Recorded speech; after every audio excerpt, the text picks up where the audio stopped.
I think one of the things that is so palpable and universal about this particular moment is how we all have something, multiple things going on in our personal lives. Whether it's our job, yes, Teresa, our job, our health, our close family relationships, our romantic relationships, our children, all of those things have been going on, and yet they didn't stop just because of this pandemic, right? None of those things stop. Your issues in your intimate and close family relationships, your coworker and relationships with your bosses, your relationships with your spouse or partner or co-parent, your relationships with your children, your financial issues, your goals, your ambitions. One of the things, hold on,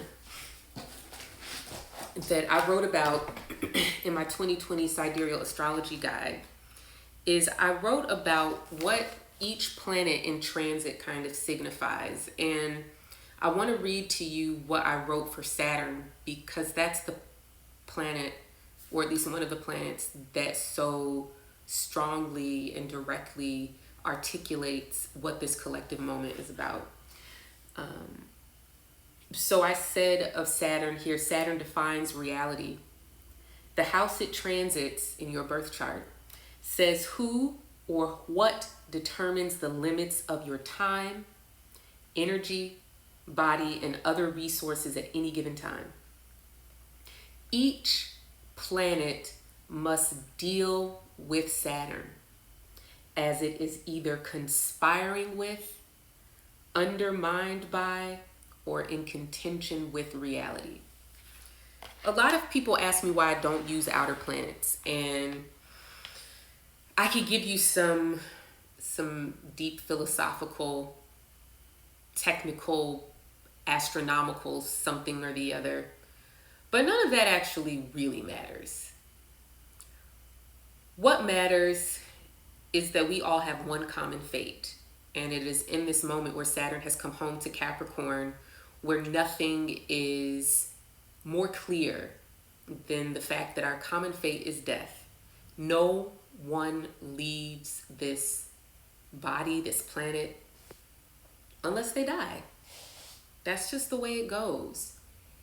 And we live our lives forgetting that until life reminds us, because we lose someone we love, we get sick or have an accident or a near-death experience. And yet without that, we don't really have any context for what anything means. I think that this moment is truly a Saturn moment, because Saturn is time and it's death. And it is through those things that we determine what this present moment means to us. It is the fear of loss, the inevitability of death, the reality of mortality that makes you say, wow, none of that matters. Nothing that I was dealing with, nothing that I was thinking about or talking about matters. Or we say, wow, this is the only thing that actually does matter, and everything else is a non-issue. So I want to encourage you guys to honor Saturn, right? A lot of people talk about planetary remediations or planetary magic. And for those of you who are familiar with my work, you know I'm a very practical and down-to-earth person. You never hear me talking about rituals and all of those different new moon, full moon things that people do. For me, none of it means anything unless it's practical and it's real. And so when we talk about honoring Saturn, we're talking about look death in the face. Look your mortality in the face. Look it square in the face. Don't turn your head the other way. Don't put your head down. Don't change the subject. Don't rationalize. And I say don't do all those things, but you will, and I've done it, and you'll do it. And so yeah, do those things, but know that they are a process of clearing away everything that's in the way of you facing kind of the ultimate truth of your existence on this earth. I think that Western culture and Americans are the people who struggle the most with this moment because we really think we're special. We really think that there's some kind of divine providence that protects us from catastrophe. And even when it's right next door to us, even if it's our neighbor who is suffering, somehow we still can't find that commonality that actually you're human too and you're gonna die. This is not meant to be morbid. I think that morbidity is kind of like this cynical way to view death. But this is about coming into right relationship with your own mortality. Like, what really matters to you right now? One of the things that I've noticed so much is that everyone is trying to preserve normalcy. Everyone is trying to maintain some sense of familiarity and normalcy in their life, whether that means making your kids do what they would do at school at home and trying to create your self-quarantine or government imposed lockdown or shelter in place look like your life did before all of this happened. Stop that. Just stop. Just take a nap. Just rest. You don't have to do anything. You don't. Now, I say that knowing that some people still have to figure out how to go to work and earn income, feed themselves and their children. And I recognize that's a real reality for people. And you all have a more visceral, present, and kind of pressing relationship with what it means to survive, right? And the rest of us still live in our bubble of protection of hoarding food and putting it all in our refrigerator and I will just be here for a couple weeks. Let me just tell you, this is not a couple of weeks. And I need you to tell your parents who are older. I need you to tell your friends who, hey Amber, I need you to tell your friends who aren't taking this seriously that this is not a 2-week kind of vacation where we just press pause on capitalism and then 2 weeks from now we press the play button and everything is back to normal. That's not what's happening.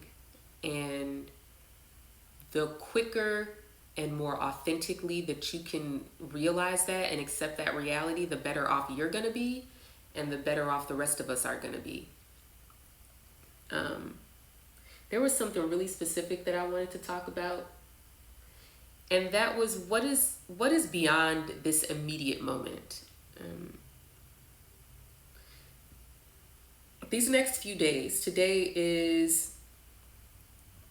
Tuesday or Wednesday? Today is Wednesday, March 18th. Wednesday, the 18th, Thursday, the 19th, Friday, the 20th, Saturday, the 21st, and Sunday, the 22nd. These days are such important and critical moments for 2020. That what really happens in these next 5 days really is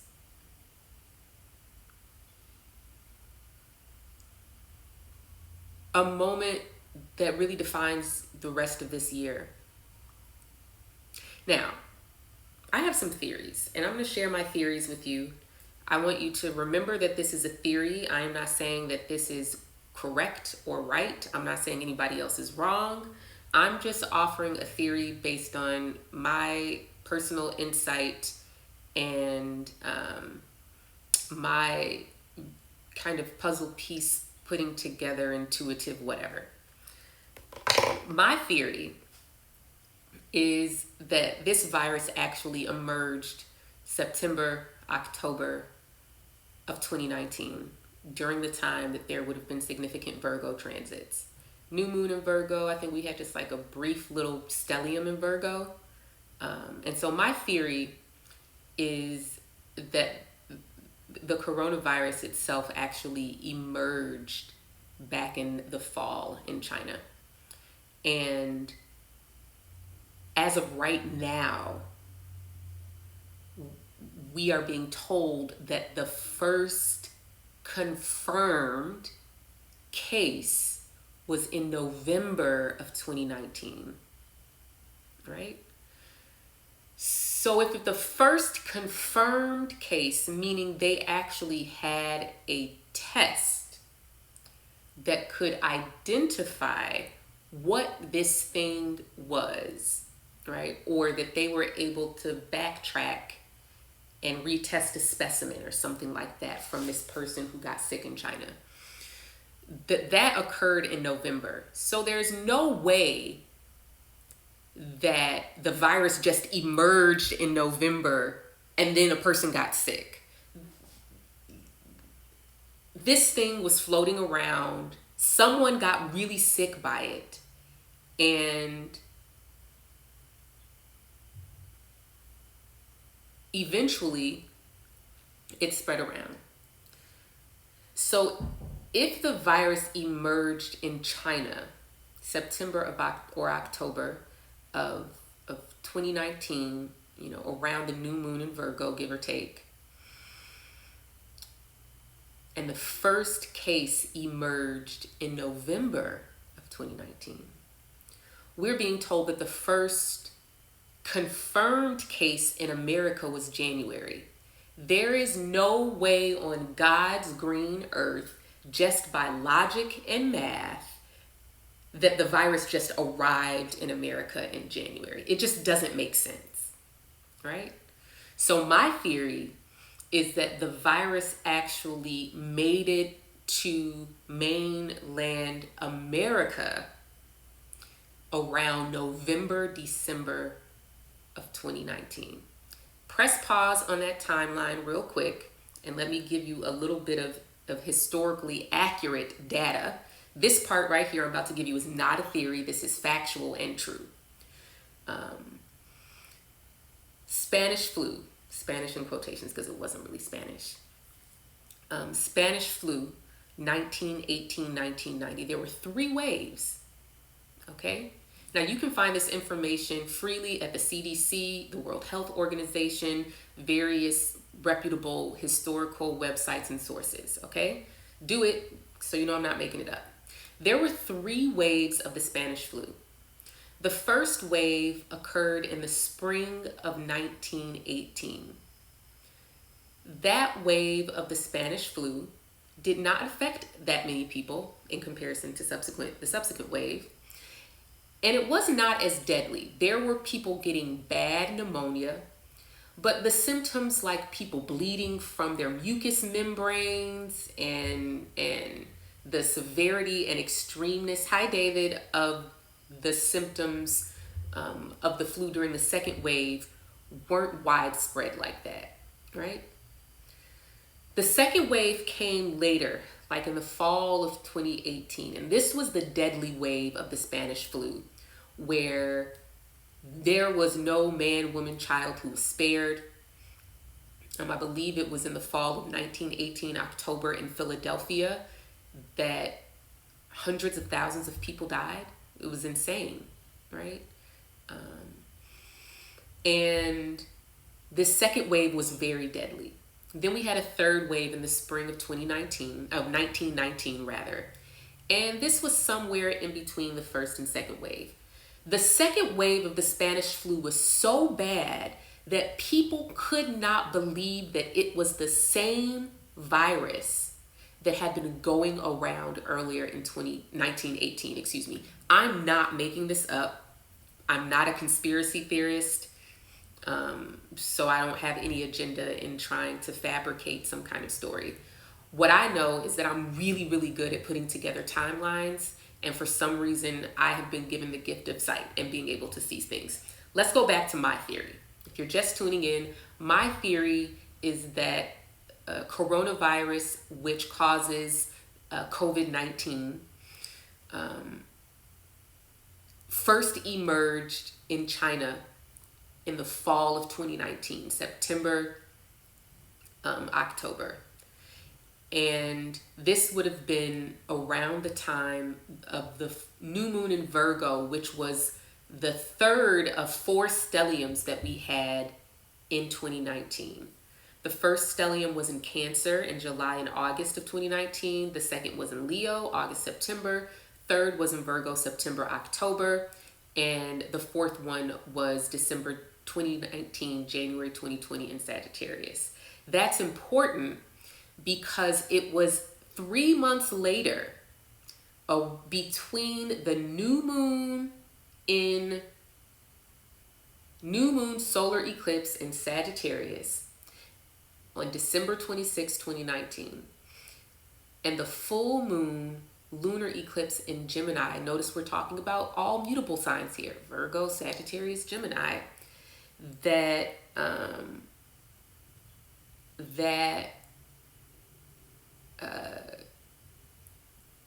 This thing got out of control in China.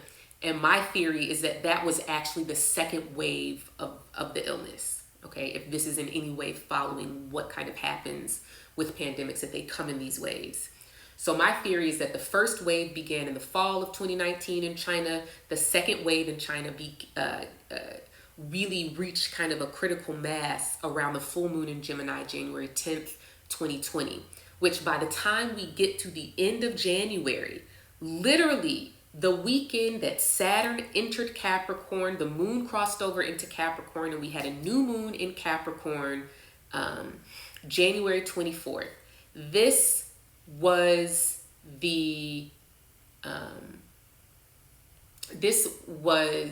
when China put Wuhan province or Hubei province, whichever one it was, on lockdown, right?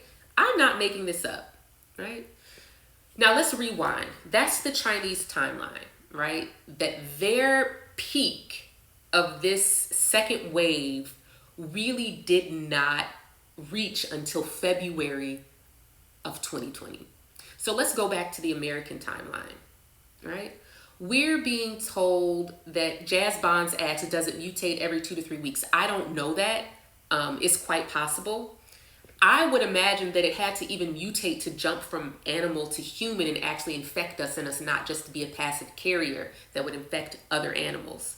That's my theory. I'm not a scientist. I don't know. Do your own research and see what the researchers and scientists are saying. So let's go back to the American timeline. We are being told that the first confirmed case was January of 2020 in America. Logic, it's just logic. There's no way that the first confirmed case is the actual first case, right? I just don't think that that's possible. What I think is what September Bleu is saying here is that the first wave of the virus in America actually began in November and December here, right? So about, I would say about 6 to 8 weeks after the Chinese wave, right? That just makes sense. Again, this is just my theory. I'm following the astrology of this thing, and just what makes sense. And we won't really know until after the fact what that means. I want to address this really quick, just as I pause on my timeline. What's your opinion on it being a bioweapon? Let me tell you, my opinion on coronavirus being a bioweapon means I don't care. That's what my opinion is. And that's not an affront to you, Lauren. That's just because it really does not matter right now, right? Thank you, Emily. She said that is how emerging pathogens work. Viruses mutate, adapt, and become pathogenic, harmful in humans. She has a master's in microbiology here. Thank you so much for that. So I don't really care, and I really think it's a non-issue whether it's a biological weapon, because the fact of the matter is that one, anyone who would want to inflict a biological weapon, like, they're not trying to kill old people, and they're not trying to kill men, unless it was a woman, and then I'm just kind of like, oh, maybe she's kind of got a point. I don't know. No, but I really don't think it matters whether or not it's a bioweapon at this point, because no one is being spared. There is no one who is not impacted by this. No one is sitting pretty in their little corner like, wow, look what we did over there. Every single country on this planet is impacted. Every single person is impacted, and there is no place from which one could sit and observe unaffected. Right? That's how I feel. And I don't think it's useful to peddle that theory, because it distracts from the things that we really need to do in that moment. That's what's so important. Lord of this. You're welcome. Lord of the Depths. Thank you for tuning in. And that's what really Saturn's about. Saturn doesn't care what you believe. It doesn't. Saturn, right? Like, I can stand here and be like, I don't believe that's a wall, and that's fine. Let me see you walk through it. And then, you walk through it and you can't, because it's a wall, and a wall doesn't need your agreement or belief to be there. It doesn't. And I know that y'all really love your secret manifestation, whatever stuff y'all be talking about. And that's really cool, but like, honestly, death doesn't need you to believe in it to be real. And you can tell whatever story that you want. I don't really care, and neither does death, right? Back to my timeline. So my timeline says that it was November into December, perhaps around the time that Jupiter entered Sagittarius, who knows, that was November 4th, 2019, that the virus first landed in America. And it really, again, was that kind of weak first wave where people were getting sick. It wasn't the flu, but people were getting sick. But most people weren't getting sick enough to die. It just hadn't gotten to that point where it was a deadly virus. Until we get to the second wave, which we are in now. So if China's second wave peaked in February, that means that our second wave won't peak until April. Okay? What happens in April? The full moon in Virgo, which would have been 6 months to the day of the new moon in Virgo, that would have marked the initial emergence of the virus in China. That is my theory. I also believe that the next week in America is going to parallel in some ways China leading up to that last week in January. And we kind of see a similar thing happening where at first they're trying to downplay, and there's a lot of propaganda, there's a lot of manipulating the economy, and then all of a sudden Pence and Trump, I will try to post this on YouTube, guys. YouTube is not working for me here. Pence and Trump got a hold of this imperial report on the virus, and it kind of like slapped them in the face and made them realize how deadly this thing really is. And they changed course. Same thing happened in China. They were kind of murdering doctors and silencing them. And then they realized that, oh crap, this is not just something that we can wish away or kind of repress politically. And so now we're at that point. I do feel like we're just a hair better than China. We're just a tiny bit better than China. One of the really terrible things that happened in China is that they announced that this lockdown was going to happen. And in between the time of the announcement and the actual lockdown being implemented, people escaped the lockdown zone and spread the virus throughout the rest of China. Unfortunately, we're in for something similar here because, for example, did you see Disneyland a couple days ago? Did you see the airports, the 13 airports where they were bringing back American citizens from Europe? Right? Did you see what those airports look like? Have you seen the beach in Florida? Right? These people, not all of those people are going to get sick, but unfortunately, a lot of people are. So, what is on the other side of all of this? What is on the other side of this moment right here, where the reality of what we're dealing with is happening? I've got two main themes that I've been talking about since last year. One is critical mass, and the other is encountering the constraints of reality. Saturn is reality, and Jupiter is context, right? Jupiter is how we interpret and understand things. I always say to people that when planets are in their own sign, like Saturn in Capricorn and Jupiter in Sagittarius right now, those planets can be like bullies, right? And how we've seen this with all of the Sagittarius is that people just get really fired up, which is necessary.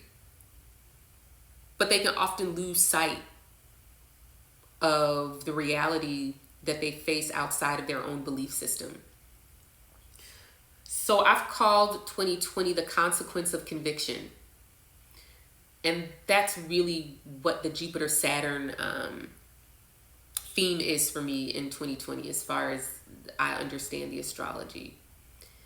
That critical mass and these Sagittarius transits have really been a conversion experience meant to politically and morally radicalize us. Radicalization occurs because the impact of what is happening in the world creates such a incongruence with your own belief system and your own sense of entitlement around what the world should look like, that it makes you choose sides. Remember, it seems so long ago now, and I'm talking to my American followers. Remember back in 2017 and 2018, and everybody was all about being civil and civility, and it's the kind of gaslighting, like when you are in kind of an argument or having a discussion with someone and you get worked up and you're fired up, maybe you're talking loud, maybe you stand up, you raise your voice, you might slam the table, and then the person across from you decides that really they don't have a rebuttal to anything that you're saying. They actually just end up tone policing you. Don't yell at me. Why are you raising your voice? You're the only one that's loud. I'm not loud, right? As if your fervor and your intensity somehow invalidates what you're saying, and that somehow you are only valid if you're speaking calmly, right? But then if you speak calmly, then they just don't listen to you, right? This is kind of what we were experiencing 2017, 2018. We get to 2019 into 2020 and all of the Sagittarius stuff, and now everyone's banging on the table and yelling until we got to the end of January. When we got to the end of January, when Saturn entered Capricorn and we had the new moon in Capricorn that triggered an eclipse from 2018, July, now that kind of heavy hush fell over everyone, right? And this is what the consequence of conviction is about. It is about when you bring your beliefs down to reality, when you're forced to live your actual convictions and see how they manage in real life.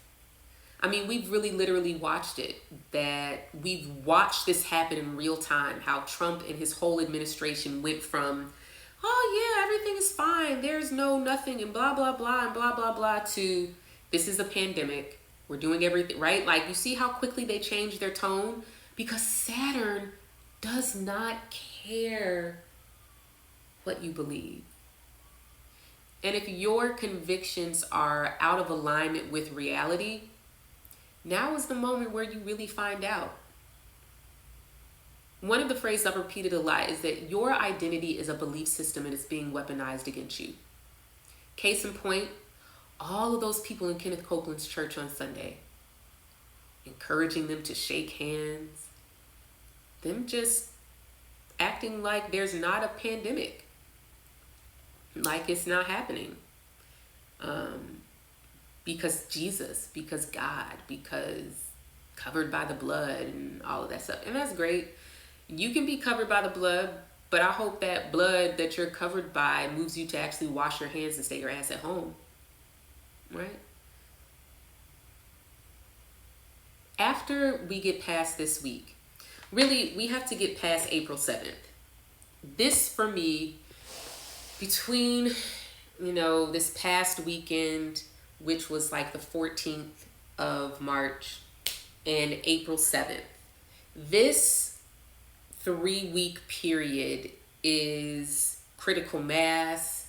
It is this critical turning point in 2020 where if you were kind of on the fence or didn't believe or kind of like wanted to hold on to your conspiracy theory about what was happening, like this is when we just kind of get smacked in the face about the reality of the situation. This is what I need you guys to know. And some of you guys know this, you can figure it out. A lot of you guys are really smart, so you don't need me to tell you this. But again, I'm telling you this so you can tell your people, okay? There are hundreds of thousands of asymptomatic carriers of this virus who have been spreading it around at least since December in America. There are a lot of people who got sick in December, January, and February. My son was one of them. He got sick December 21st, the day I did my 2020 forecast talk. And he had been sick for like the 4 days leading up to that with cold symptoms. Then that Friday, he was fine. I mean, he seemed okay. Except for that Saturday, he developed a fever overnight. And he was pretty much laid out for the next few days. Developed a mild cough that eventually kind of went away, but he was coughing for at least a week. And then he got better. I got mildly sick in towards like the end of January, and I was fine. It was a very mild illness. I literally just had like a little sniffle, but I was very, very, very tired. I was kind of bedridden for the day. A week later, I went on a trip with friends. I got I'm assuming it was me who gave it to my friends because they both got very, very, very sick with fever and chills. They were hallucinating. One had a cough that lasted for weeks, but I didn't get sick, and I was in an enclosed space with both of them. So I'm convinced that I was the one that was carrying it, and I passed it on to them. I never got sick. So all of that to say, I'm not saying that I had the coronavirus. I'm not saying that they had the coronavirus. But what I am saying is that this virus didn't just show up in America in January. And anybody who's a scientist or does math knows that. Like, it just doesn't make logical mathematical sense for that to be the case. So once we get past, oh, there's one more thing I want to say about that. The way that this virus actually was very fatal in both Italy and China, and this is science, this is factual. 60% of men in China smoke cigarettes heavily, okay? Italy has one of the highest populations of people over 100, just like Japan, right?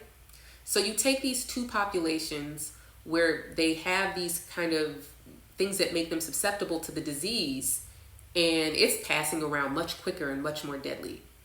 We don't have those smoking rates here, but already the deaths here in America have been with people over 60, right? Who have pre-existing conditions or who live in nursing homes. So I want you guys to not be lulled into believing that just because you don't see or know anyone who's deadly ill, that it's okay, because it's not. Okay? It's not okay. After we get past April 7th, I feel like April's going to be a really rough month. I talked about it in my 2020 forecast. I talked about it on Twitter last year. I've been talking about it this year. That April is really, really a pivotal month, whether we're talking about Chinese astrology or Western astrology. And this is the moment where it's going to get serious. Short term, I do believe we're going to turn a corner in May. And it is, you can see it here in my guide actually.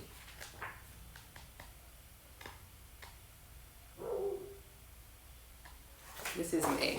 You see all of these black circles? That's Saturn, that's Venus, and that's Jupiter. All in the same week. These three planets are stationary retrograde at the same time. So that means going back to May 1st, going back to April, end of April, those weeks leading up to the second week of May are going to be tense and significant and difficult. I believe that as far as deaths, as far as hospitals being over capacity across the country, that week is when it really, really, really hits us. Now, governors, states, and municipalities across the country are taking matters into their own hands, and I think that's going to help mitigate a lot of things for us. I'm very, very, very hopeful in that regard.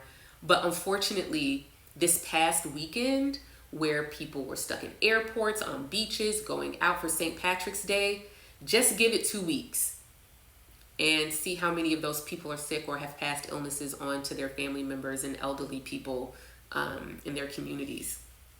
Someone asked, what do you think is going to happen over these next few weeks leading up to April 7th? What I think is that, I'm going to be honest, I'm still concerned about 45 Trump, as far as whether or not he has this illness and what that looks like for him. His chart does not look good.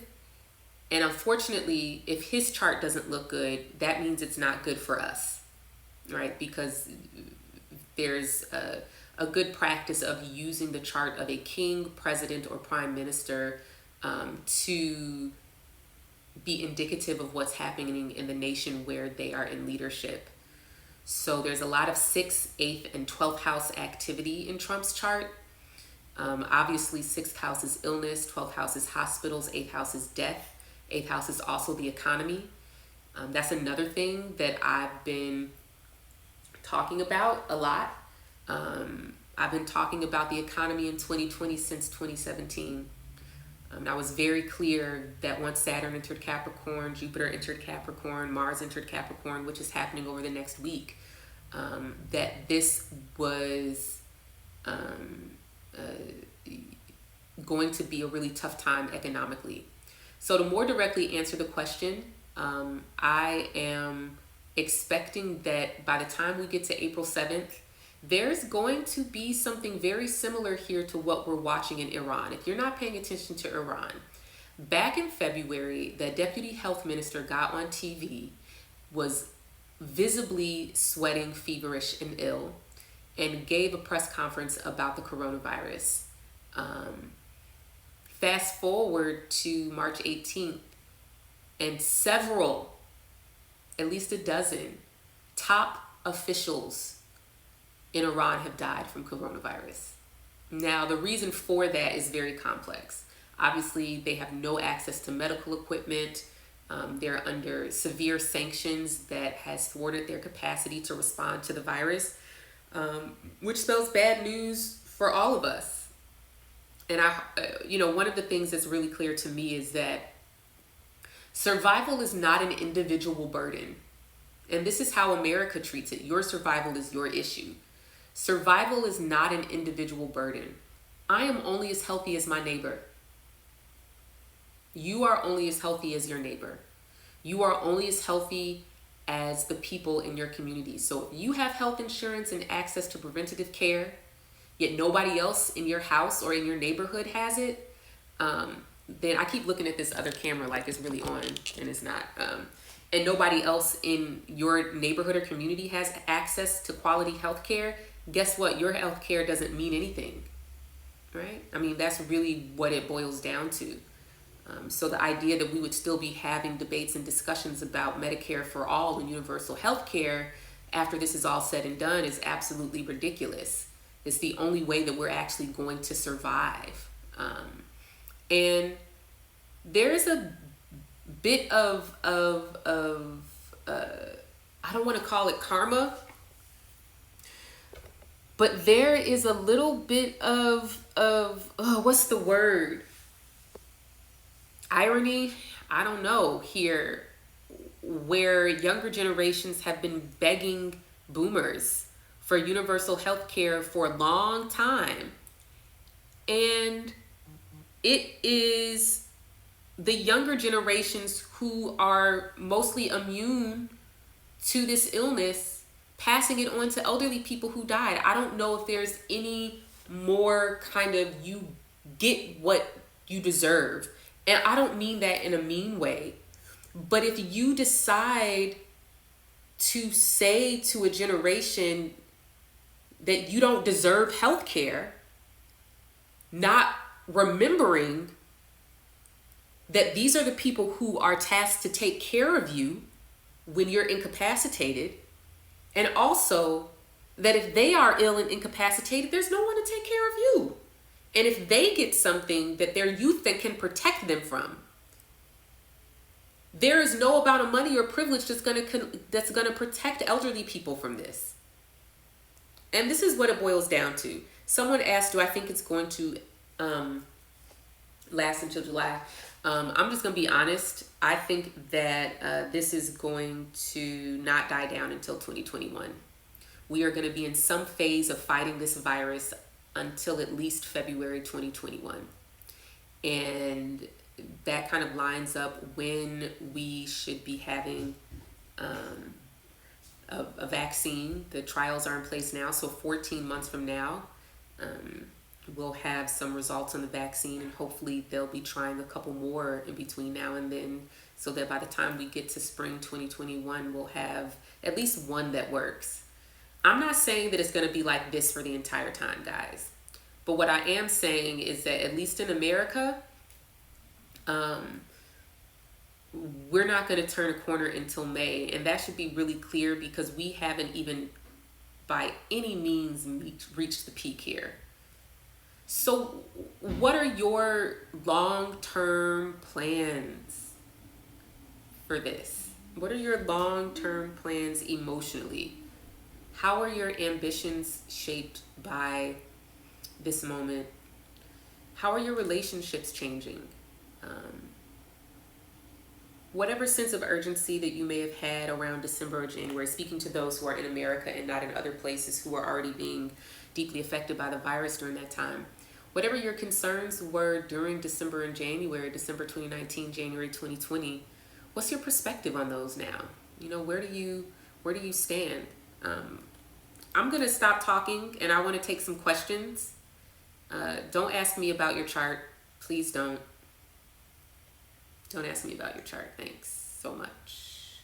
If you want to read more of the predictions that I've made for 2020, you can go to my Twitter profile at People's Oracle and read the pinned tweet thread. I've kind of laid out a lot of the answers to questions that people have been asking on here.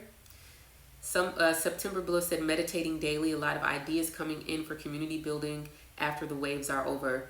honestly, that is what's on my mind the most. What's on my mind the most is my relationships and the people I love and how I can be closer and in more intimate community with them. How am I coping? Thank you for doing this.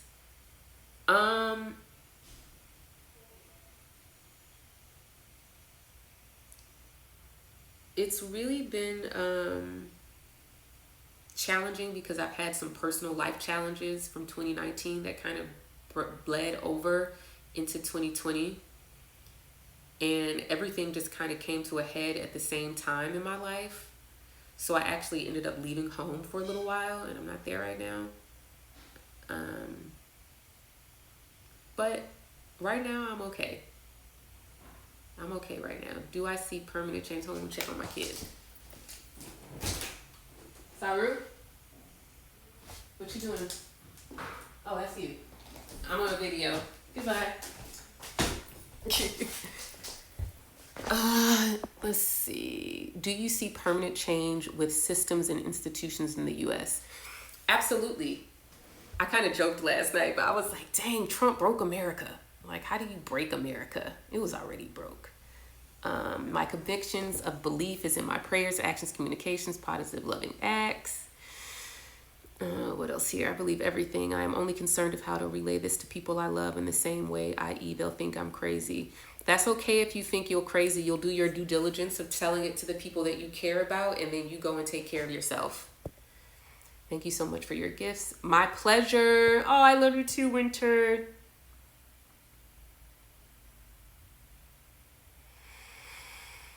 Silo Cinnamon said, those thoughts I had to prepare me a bit for all of this was largely due to the guide you created. I'm so grateful for your sight and knowledge. My pleasure. Do you check your own chart often as well?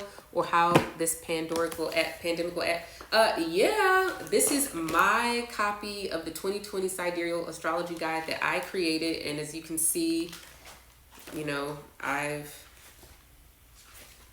written in here, right? I filled it out myself. I'm not able to ship these right now, but you can download the digital version off my online shop. Just go to thepeoplesoracle.com and click shop. We can make some positive change together. This rough and our lives will never be the same, but we can fight these corpse and bad government together. Absolutely. Do you think the restriction on being in 10 or less groups will last until May? That's the thing. So Venus is going to enter Taurus March 27th, and it's going to stay in Taurus until July 31st is going to be a retrograde.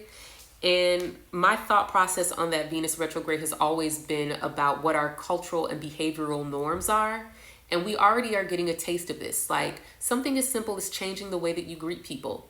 Something as simple as changing how much personal space that you have. What's the size of your personal bubble? Something as simple as, what is our relationship with elders? What is the relationship and expectation between youth and the elderly? All of those things are under the realm of Taurus, as they are social constructs around race, gender, class, age, sexuality, all of these other, you know, different designations that we have. So on top of the Venus retrograde, we're also going to have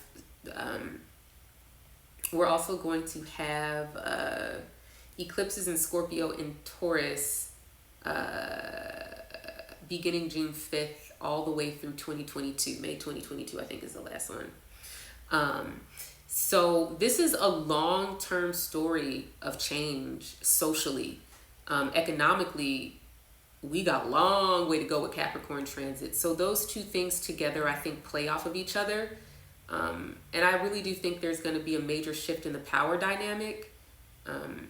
I mean, obviously in places like Italy, where such a large part of the elderly population is dying off, that really changes the politics in very immediate and visceral ways, right? Even in Iran, where leaders of the regime there are dying off, that changes the political landscape in very visceral and immediate ways. So the idea of asking if there's going to be change, I mean, that's just a given. It just is a matter of on what scale. Somebody asked, what do you think structurally is going to change when Jupiter gets into Capricorn? then when it conjoins Saturn later this year, how could we link these two periods together? I actually wrote about this in my guide, and if you have the 2020 Sidereal Guide and you actually read the instructions, you would know that I instructed you actually to come and do this Saturn in my birth chart worksheet first, and then for the summary of December, I actually wrote about this. That's a really long question, but what I can say is go back and read about 1960, 1961, and 1962, and that'll give you some astrological reference point for what we're headed towards, at least into February of 2021. Do you think the anti-vaxxers would change their thoughts with this event? Thank you for doing this. I don't really like to talk about that because I have some unpopular opinions. I think the issue is not whether or not vaccinations work. Scientists have a public relations problem, and they also have a capitalism problem. And I believe that given the history of America, forced sterilizations of women in Puerto Rico, the Tuskegee experiment, these are not conspiracy theories. These are actual historical events where there has been medical abuse towards particular populations of this country. Corporations have shown themselves to be untrustworthy. I mean, look right now, a company that produces fabricates medical parts wants to sue some people who decided to 3D print a valve that is going to save a lot of people's lives. That's a really serious problem. And so I'm not saying anti-vaxxers are correct. What I am saying is that there is a problem when pharmaceutical companies, just look at, if you ever watch The Pharmacist on Netflix, and the makers of Oxycontin, there's a real problem.